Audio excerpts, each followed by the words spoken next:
You may not know my name. I am neither emperor nor priest. I've written no laws, won no wars. I do not live in the pages of history books.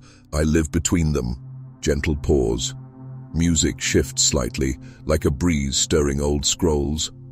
I am the keeper of echoes, a listener of forgotten voices, the ones that no one dared write down, the truths too heavy for the crown, too dangerous for the altar.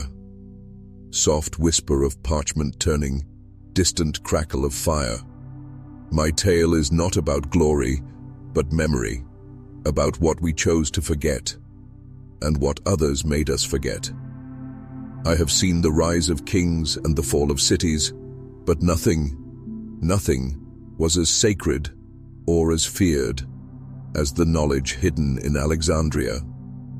Music dips low. A hush falls, like a curtain drawn. If you'll listen, I'll take you there. Not just through the corridors of time, but into the silence behind the stone, where torches burned with thought and shadows whispered of forbidden truths. This is not a story for the waking world. This is a story for the dreamers, the seekers, the ones who still believe that a single page can change the world. Long before the library became legend, it was only an idea. A dream whispered by kings, written into dust by philosophers, and carried by wind into the minds of those brave enough to believe it could exist. It began with a ruler, a conqueror named Alexander, who gazed upon the sea and imagined a city of light, where the minds of all nations might come together, not for war, but for wisdom. Though Alexander would not live to see it, his dream took root in stone, and from that seed, Alexandria was born. Sound of chiseling stone, slow chanting of workers laying foundation stones.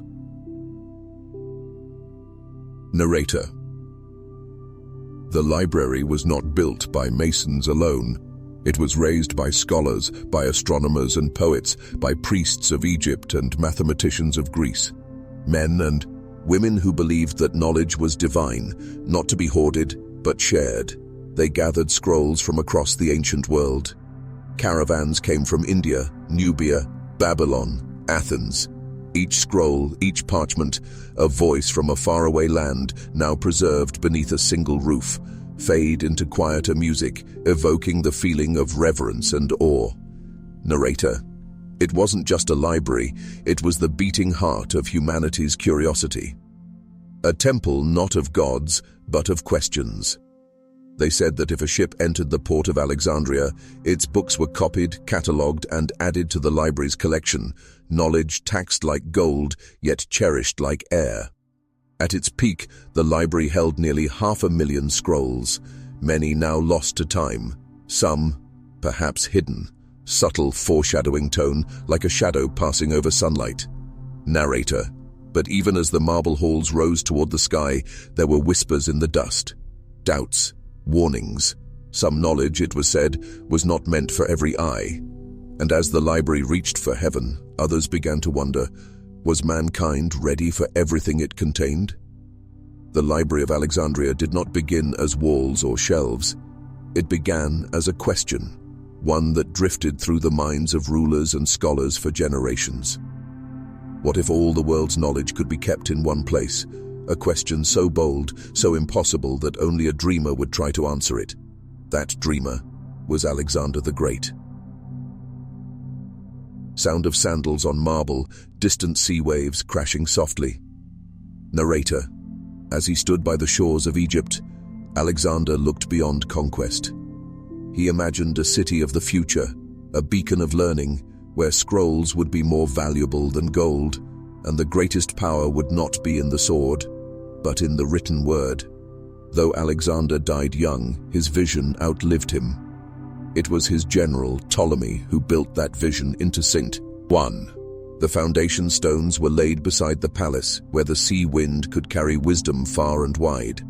Architects designed the library not as a fortress, but as a temple of knowledge, open, bright, endless.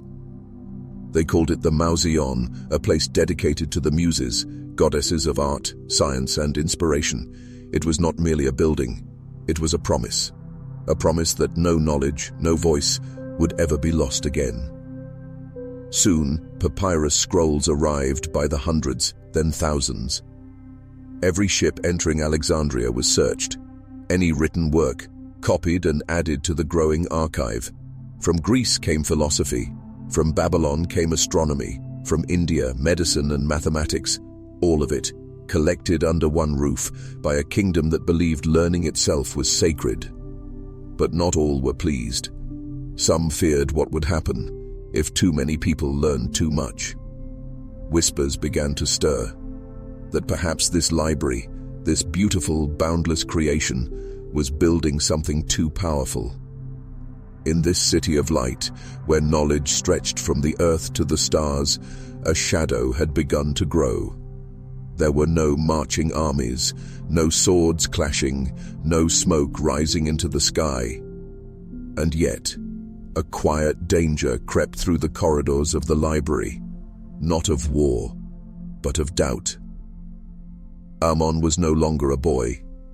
He had grown into a young scholar, one of the few allowed beyond the public halls, into the hidden chambers where ancient scrolls were kept behind veils and silence.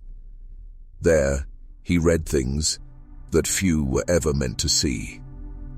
He read of stars, of medicine, of machines, and then he found a scroll that changed everything. It showed the Earth, not as the center of the universe, but as a small sphere orbiting a distant sun. This was dangerous knowledge, not because it was false, but because it was true. A truth too powerful, too disruptive for the world outside the library's stone walls. Eyes began to turn toward the library, not with admiration, but suspicion. Priests, politicians, those who sat close to power, they whispered of corruption, of arrogance, of ideas that should not be spoken aloud. Was all knowledge meant for every mind, or were some truths so bright they could blind? The library, once a sanctuary, was becoming a threat in the eyes of those who feared what it could awaken. This was no longer just a philosophical question. It was becoming a matter of life and death. Though shadows grew around the library, within its marble halls, a golden age of thought was blooming.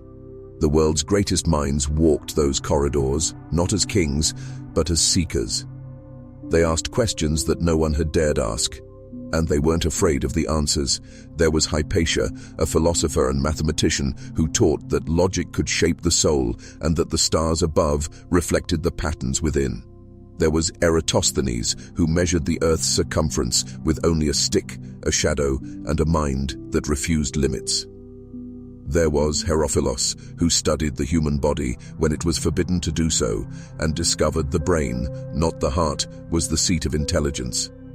And Callimachus, who wrote the first library catalogue, a system so vast and precise, it laid the foundation for how we organize knowledge even today. Faint sound of quills scratching, overlapping voices in various ancient tongues. Narrator, they were more than thinkers.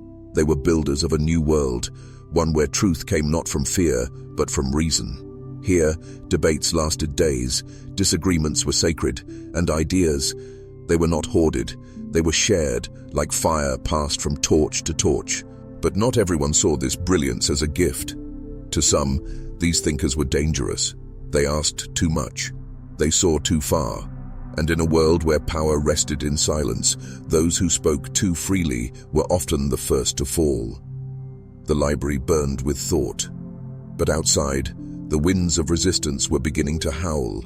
The age of ideas was about to be tested.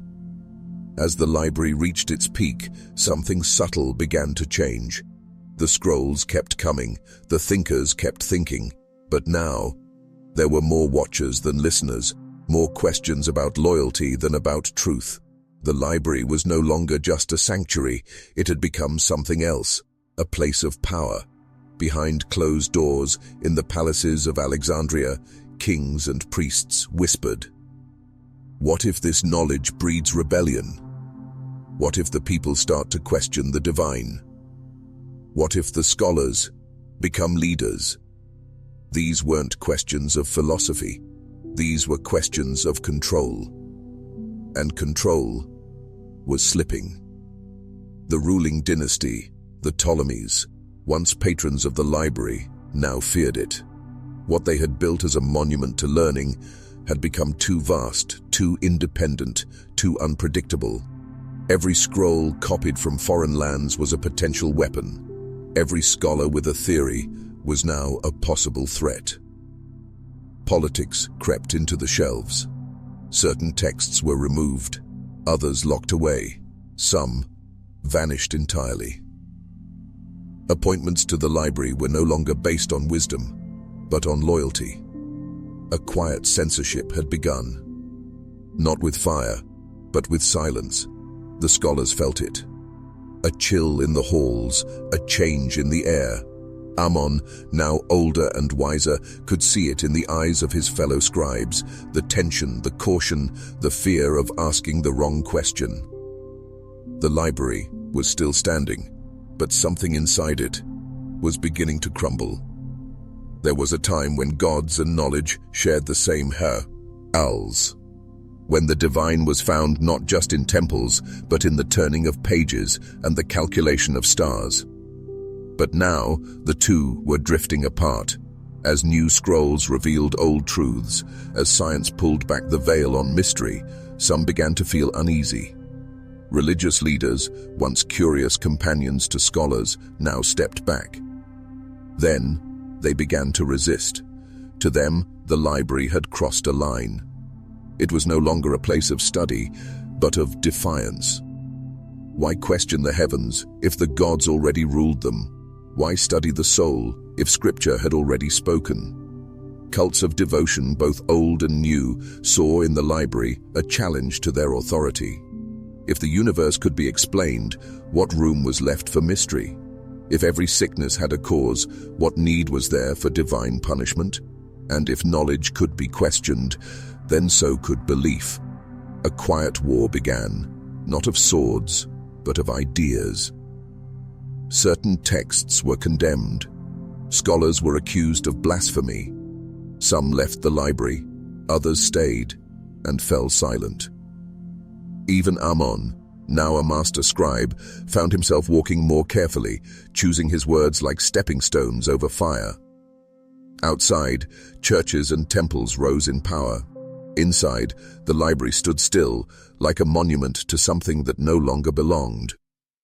The age of sacred books was replacing the age of open scrolls. And for the first time, knowledge bowed its head, not in respect, but in survival. In the quiet corners of the library, where dust clung to ancient scrolls and oil lamps burned low into the night, some began to sense an ending, not yet seen, not yet spoken aloud, but felt in the stillness between turning pages. Mon sat alone, studying a scroll that traced the lineage of stars. But his mind wasn't on the heavens. It was on the whispers he had heard in the halls.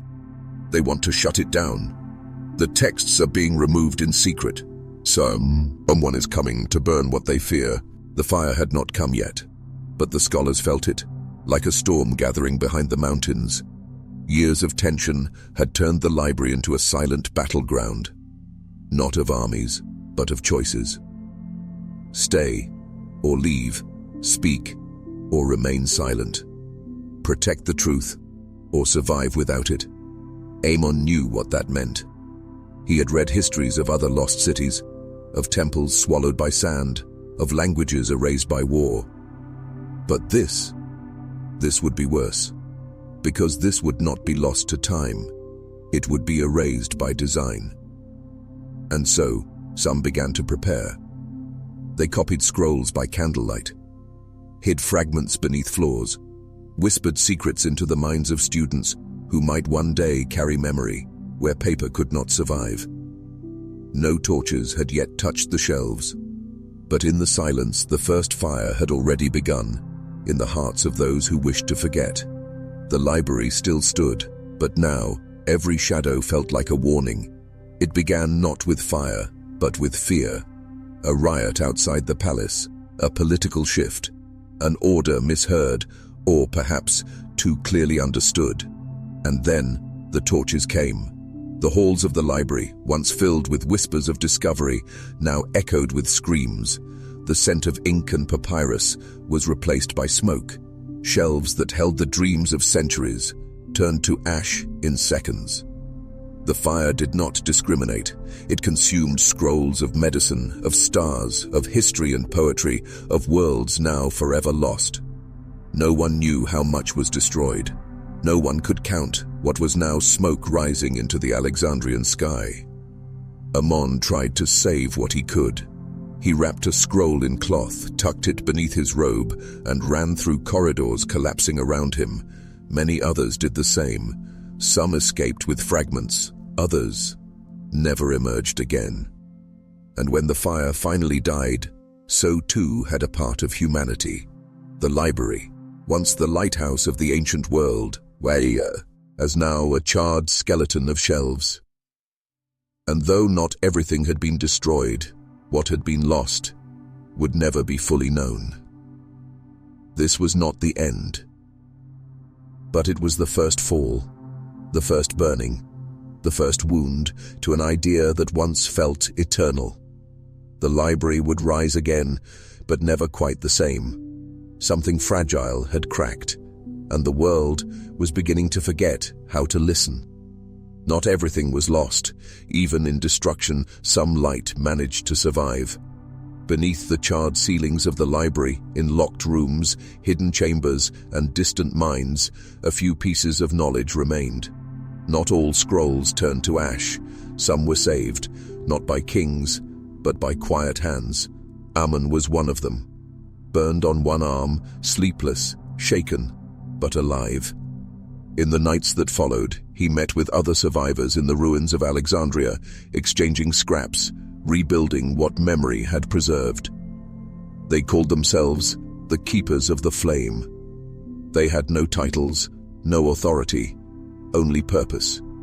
In caves, in temples, in places too forgotten for flames to find, the survivors sowed seeds of a future that might one day remember the past. They knew they could not rebuild the library, not yet. But they could preserve its spirit, a spirit that whispered even in silence. Think freely, question boldly, seek always. The fire had taken much, but it could not take everything. So long as even one voice remembered, the library still lived, not in stone or scrolls, but in hearts that refused to forget. The fire had passed.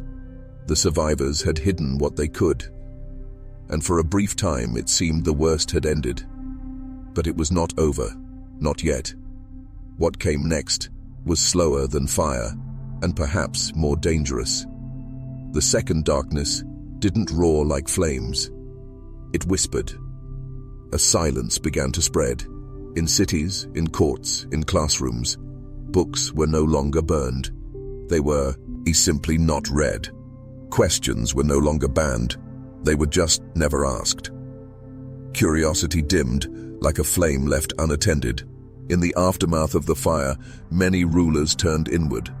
Faith became rigid, power became paranoid, and learning became suspicious. A new fear took root. Not of what people might know, but of what they might remember. Amon saw it. He traveled to towns once filled with lively debate, now hushed, cautious, empty. Teachers spoke in half sentences. Students took notes, but dared not think too deeply. The light of the library was flickering across the world. It wasn't just knowledge that was disappearing. It was wonder. It was the very urge to ask, what else is there? A second darkness had fallen, a silence dressed as order, a stillness mistaken for peace. This darkness would last longer than the fire. It would stretch across generations. It would become the Dark Ages. Not because light was gone, but because people stopped looking for it. The library was gone.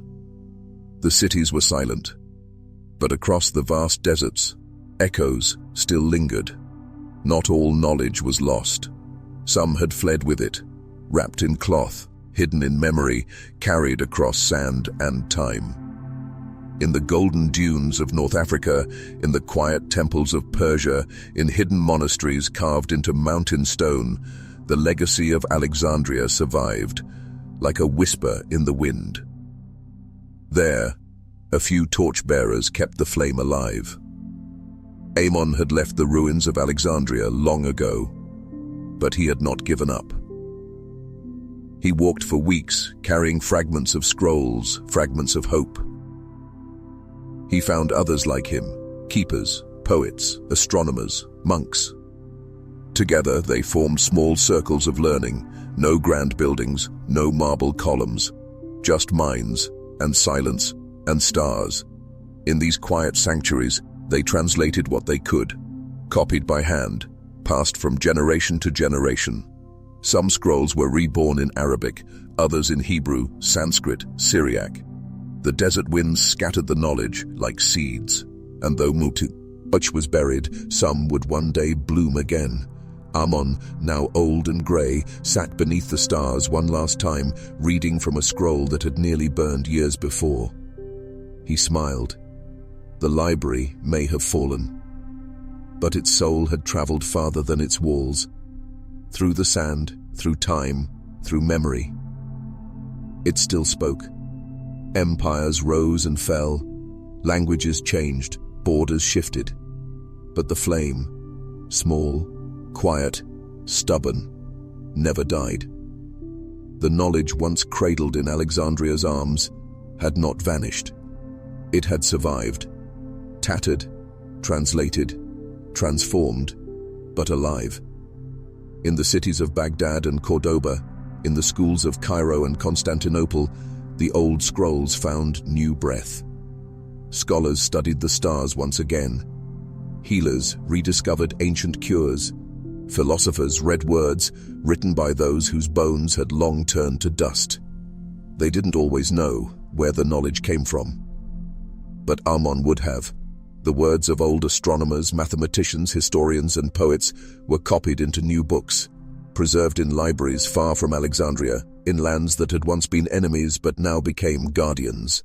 The knowledge had crossed oceans, it had crossed time, it had endured war, fire, and silence, and it was waiting for a world ready to listen again. The scholars of this new age stood on the shoulders of giants they never met. They peered into the stars, and the stars looked back. The fire had tried to erase it. The darkness had tried to bury it. But the truth was patient. It had survived in fragments, in songs, in secret notes, in memories passed from parent to child. A library burned, but an idea had lived. Long after the last scroll was burned, long after the last torch faded into smoke, memory remained. Not the kind written on paper, but the kind etched into the heart. Ideas, stories, questions. They were passed from teacher to student, from traveler to listener, from parent to child, like sacred embers kept glowing beneath layers of time. There are things that survive not in vaults, but in voices. You may not know their names, but when you wonder why the stars move, or why the body heals, or why justice matters, you are remembering, even if no one told you. Because memory doesn't need permission to endure. The Library of Alexandria was built with stone and scrolls, but the real library, the one that truly mattered, was built in minds willing to seek the truth. And so, it never really died. It only changed form. Every civilization that dreamed, that questioned, that passed on its stories was continuing a legacy born in that library by the sea. From the hills of India to the sands of North Africa, from the mountains of Europe to the libraries of today, memory flows like a river. It bends, it fades, but it always finds a way forward. You are part of that river. By listening, by wondering, by remembering, you become the next link in a chain, forged not by rulers or wars, but by thought, and thought is eternal. After the flames, after the silence, after the forgetting. The question returned. Slowly, softly, like a single candle relit in a long, dark room. Why? How? What if? The same questions that once echoed through the marble halls of Alexandria were being asked again. In classrooms, in temples, in laboratories, in quiet bedrooms under starlight. The human soul, long denied the right to wonder, began to stir. From the scholars of the Islamic Golden Age to the Renaissance thinkers of Europe, the world slowly remembered how to ask again. Not just what is, but why is it so? Not just who says, but how do we know? The question returned, and with it, so did the light. As the world began to wake, science bloomed. Philosophy found its voice again, and books, millions of them, began to fill shelves once more. And in every library that rose, in every school built, in every child who asked, "But why?" Alexandria whispered, "You remember me." The library was never just a building. It was a spirit, a permission to ask, a courage to seek, a belief that the world is more than what we are told. And now, after so long, the question lives again. And now, we return to the beginning, to that vast, shining library by the sea, to the shelves that once held the wisdom of 1,000 lifetimes, to the scholars, the seekers, the dreamers, and the questions. So much was lost. So much was taken. But not all. Because something survived in you. The Library of Alexandria was not just built from stone. It was built from wonder, and wonder lives on. Every time you ask, what if? Every time you doubt, is that true? Every time you dream, could there be more? You are rebuilding it. The books may be gone, the walls may have crumbled, but the greatest library in history was never outside you. It was always inside. In the part of you that stays awake at night, chasing meaning. In the part that listens to stories and hears truth in their silence. In the part of you that dares to wonder if knowledge is sacred. So, as you close your eyes tonight, know this. You are the continuation of something ancient, something powerful, something that survived fire and silence to reach you. Let it live through your questions. Let it echo in your curiosity. Let it guide you to build your own library, not of scrolls, but of thought. The Library of Alexandria is not gone. You are its last scroll, and you are still being written.